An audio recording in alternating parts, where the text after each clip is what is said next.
Sweet Soul Synergy TV. I'm here with Charlene, and we are continuing our conversation with Shane. We were recently talking about 9/11, but now I think it's time to lighten things up a bit. And I heard that Shane actually busted into the Larry King show, so we want to know all the details. What happened? Goodness. Tell us everything. Okay. Well, you know that I recently moved to LA. Right. And when I got to LA, even though I'm a Grammy artist, she knows the story. Even though I'm a Grammy artist and I proved myself, look how old I am. I've been writing songs for years and I have a love of music. But when I got to LA, it was like getting acquainted with everyone, but it was more like I had to prove myself all over again. And I'm like, to new people. you've got to be kidding me. So I'm not proving anything because I've been through too much. Now I gotta prove who I am with the music. Are you kidding me? Give me a piano. I'll just like sit and play to you. But I had to go through that. So I was invited to all these events. And there was this one event that I was invited to, and it was like 90 minutes of solutions. And I read, the meaning and the purpose. It was like solutions, how to make a better world and how to change our situation in life and how as humanitarians we can come together. I was like, I'm going to this one. Okay, you want the real story? Yes. You always do get it.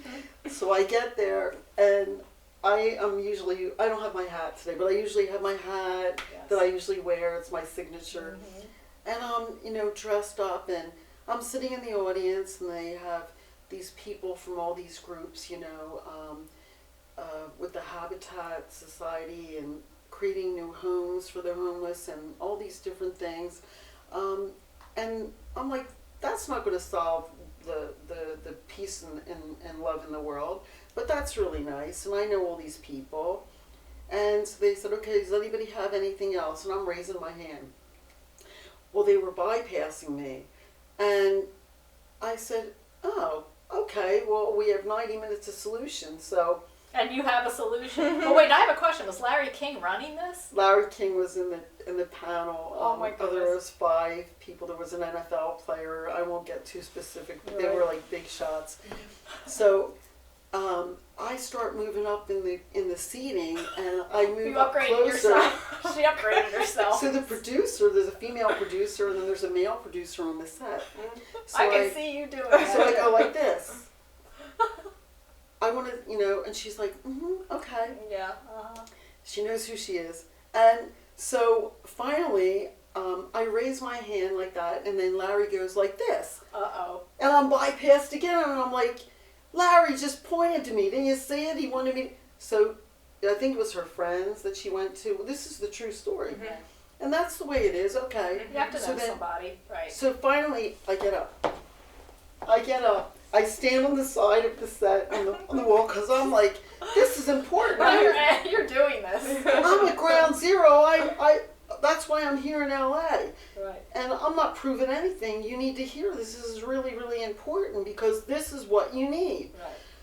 I don't know what got into me. And we're in this Mercedes dealership, this big showroom. But that's where they held it? That was the set, and there were all these exclusive people. So finally, the producer that was sitting on the end seat, he looks and he goes like this. And he says, her name was Sean. I'm Shane, she's Sean. And he goes like this, like, let her come up. So I come up and I go. Did you have to go up on the podium? I went and I just walked up. I didn't even sit in my seat. Oh my goodness. I walk up, Larry hands me the microphone. Oh my goodness. I don't know who I thought I was, but I had to say something. So I get the microphone, and these people didn't know anything about me. No, they just don't know I who you sing, and Right. they saw me at the Savant Theater, and they liked my songs, and they were like, wow, you're really pretty good, and, so I get up there and I said, hi, you know me as Songwriting Shane, but what you don't know is that I was the team leader, the first of the first responders at Ground Zero in 9/11 in New York, and I got choked up because I wasn't ready for that to come out. Yeah. And I got choked up, and I saw the people I knew in the audience. Some of them, they're like this. Yeah. And Dead I'm like, silence, I'm sure. and it got quiet. Exactly, you picked up on that. Yeah. And so it was even more intense because I really went in there and I was right at the mound, and I said, I'll tell you what really needs to be done as a survivor, and there's not many of us. What really needs to be done is this. You all know in LA, art imitates life, and life imitates art. And what do you have in your media right now? It's all negative. Everything is negative. You're in your films, in your media, in the TV, and even the songs. The messages have to change because what you see and what's happening, we have these copycat terrorists now, thank you, everywhere.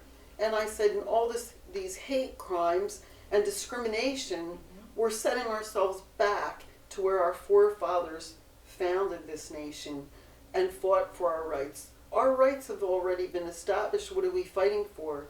We need to love one another and help one another no matter what. And then Sean's like, okay, next person. Oh my goodness. They didn't want to hear that. And then Did you talk to Larry afterwards? What I did was I go like this, and I turned to hand him the microphone, and I was in front of him, and he goes like this. He went like that. So then the producer who was on the end, he just like, and he's like, here, stay with us. So I stood on the set, and I meant everything that I meant, and I'm like, now I can do my music because I'm not here for my music. I'm here I wanted to do something that I can to reverse all this hell that's been inside of me, and I can do it musically in a loving way that was also healing me. My music ended up saving my sanity, actually, because as I was going to counseling before I went to LA, you can't tap into it. How can you help all that? They didn't even know what to do, but they just said, we need to find you a hobby, what makes you happy. And I'm like, I'm fine. I go to church.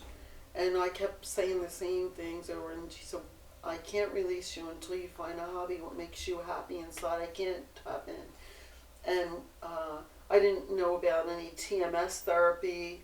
The people that were in charge of Ground Zero and all that, they didn't help us that way. They don't want to hear about PTSD. They still don't. No. That's the honest to God truth. How can you not have PTSD from there? The ones that weren't there, I get it. I get it. But the ones that were there, you know who we were. That's absurd. You know, right? Well, it took so many years for the Vietnam vets, And that's for them to come forward and Right. actually admit that these veterans are all suffering from not only Agent Orange, but PTSD. Well, there's a chemical reason behind that too, because you have this strong emotion. Your experience is followed by this strong emotion. We know now that those emotions are a lot of times the driving force for our habits and behaviors. And when we remember that traumatic event, it immediately we're put back into that event because of that emotion that was stirred up during that time. So really, most people are walking around with their own baggage of experiences that are triggered by traumatic emotions. Right. And something like that is on such a grand scale that, it permeates into every part of your life. And every cell in your body. Right, and your body is actually reliving every single moment of that experience. So that's and coming from that era, and this is a good thing because I hope that talking about this and what I've been through and talking about it openly, it was embarrassing at first, but I do it because I hope it helps those people that are war veterans also. That's what they call us. But I never understood, like, that was Vietnam, it was years ago, like, come on, like, get happy, pray, go to... No. Here's the thing, from my own experience, what I went through, if I see a photo of New York, I'm there. If I see an angel, I see the angel, I'm hell. If I see a fire engine, if I see a firefighter, It all triggers. police, any people, a construction site with the orange fencing, Timberland boots, any the wedding band that on the finger, I'll never forget that. I tried. I was stuck. Is it a male or a female? But it was like an undying love. That was like a symbol. Why was that part left? Like, how can I get to find that person to say that? Right. That was a symbol. They're never going to stop loving you because I went there as a human. right. Yeah. Not as a Right. psychiatrist, not as a scientist or a soldier. That was a human thing. And then being an empath, I felt the men around me, because that was my job. Mhm. That was the first job, to make sure that they're hydrated, they're alive, they're not going into shock, and you're there. I was the only one. And because I was a female, they kept saying, my God, if you're doing it, I can do this. Which Yes. is inspirational. Yeah. And then tapping in with the other world of Mhm. being like, I'm here for you, it's okay, go up. Mhm. Right. How did I do all that? Yeah, and that Tell me that's not a isn't- God thing. But you have to understand that the people that are receiving you or anybody else that has gone through that, or even anybody who has had a traumatic experience, if they haven't experienced something, Yeah, you don't know. like, I think about my own experiences, and I think if I hear anybody that's talking about that, I know, I can put myself in my traumatic experiences, and I get it, they don't get it.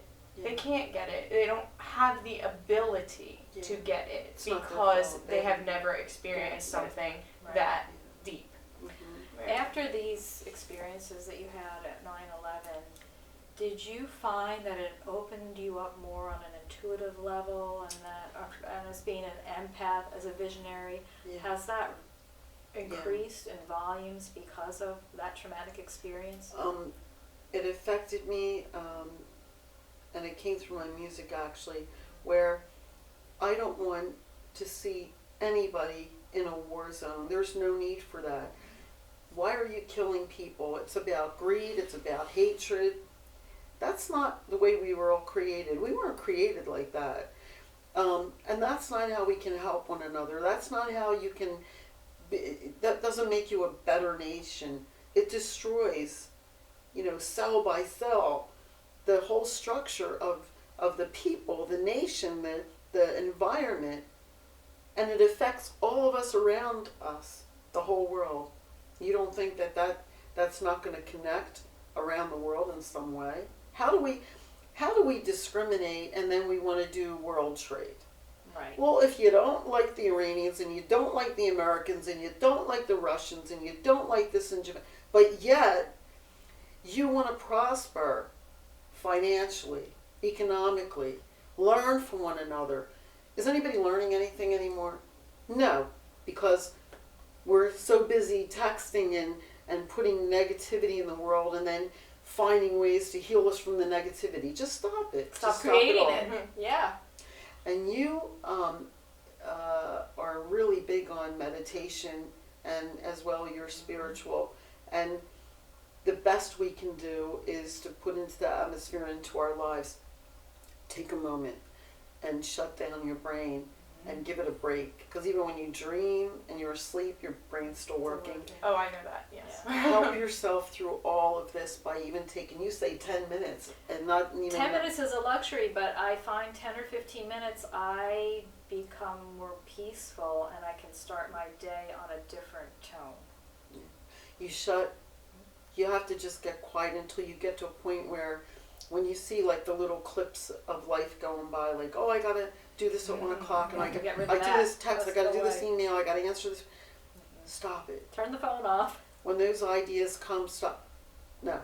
And eventually you'll be in a habit where you can just sit in silence and hear silence. Then you'll almost hear your heartbeat. And you'll hear the birds outside if you have the window open. You'll hear cars go by. Let it happen. It's You're all in background presence. noise. It's really all background noise. Become one with, be present. Be here. Mhm. That's what's happening. That's what's really happening. None of that, that's all here. That's all up here. Absolutely. Yeah. And nobody even knows that's going on. And we go through life where you got all this going on, we're like, hi, how are you? You don't even see each other. Right. Try to be present. Just start there. And you'll notice things. You'll see plants grow. You'll get more involved with nature and what's real and what's growing and what's fruitful and what's helpful, healthy, and how you can grow and multiply. It's true, and I really feel that now, now that we are in a global economy, we're shifting towards access to the world. The internet opened up access to the world, and with anything you go through like an adjustment process where you're kind of going like this, and that's where we are. I mean, we are in an adjustment process with the world, kind of understanding our place now, with being in such communication with everyone around the world. And I think that, we did live a lot in separation for so many years. Yeah, and the United States, America was the #1 superstar nation. Right, and so we're kind of shifting into this unity, but it's a slow progression. And I do agree with you that meditation helps us so much because, like you think when you put yourself in a memory, it stirs up all those emotions. Most of the time they're negative because negative emotions have a stronger hold on us, although things like love and gratitude have a higher vibration. Right. We focus on the negative and pull to that side. However, being stuck in the past or even worrying and anxiety being stuck in the future does not allow us to have the connections that we need to have with people in order to live a happy life. Mm-hmm. And so we are sort of finding our way in that path, but we're in this weird transition, where some of us are yes, and other of us are sort of almost like a slingshot, like pulling backwards in a sense. We're groping our way through this negative atmosphere that, for whatever reason, media and all has put in our atmosphere. And they highlight that in the news because that's what's happening, that's what they think. But what I found, there were times where I'm like, why am I even helping anyone? They're just numb. Well, when I started really looking and scratching the surface and really pulling people aside and say, look, how do you really feel outside the events or outside different things? I found that they're just like us. When you talk to them, I found there were so many people that really wanted to do a lot, but were so busy trying to cut through first this atmosphere that's this blanket since maybe 9/11 or Vietnam or who knows where it's from.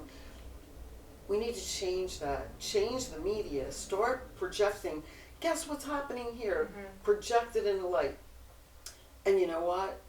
When if we do this, whatever country does this, we're going to follow because it's going to be economically sound and it's going to make a lot of money. Unfortunately, that's what happens and that's how things change. It's about the money. So we can use that for the good. Show that how you can prosper by, remember the Industrial Revolution? Yes. We were creating, remember the music in the 60s, we were creating until people wanted to be greedy and take it and destroy that. Look how it backfired on them. How rich are we now? All equally the same around the world, and it's all frustrating. So project the good again and give peace a chance. Mm-hmm. And you'll find when you take that blanket off, you are going to see so many of us prosper. And they're going to be watching, and then they're going to copy us like they did years ago when we set the pace for entertainment and music and yada, yada, yada around the world. And in a good light, for peace, not for greed. Yes. That was good. And I think that would be a good place for us to wrap up this conversation because I don't think that you can really do much more than that, to be quite honest. But so we're wrapping up with peace and love, and I just want to thank you for being here, Shane. I know that we've had some really wonderful conversations, and we hope you'll be back soon. Yeah, absolutely. Stephanie, you're a light. You're such a spiritual guide for people to follow and listen to. You're so true in heart. Thank you. You are magical, musically talented, multi-talented. She does acting, dance, piano, sings. And you, my friend, are the epitome of everything. So the next 5 minutes are just going to be us talking about each other. Well, if we don't, somebody else will. Exactly. That's it for now. Thank you for joining us on Sweet Soul Synergy TV, and we hope to see you next time. Thanks.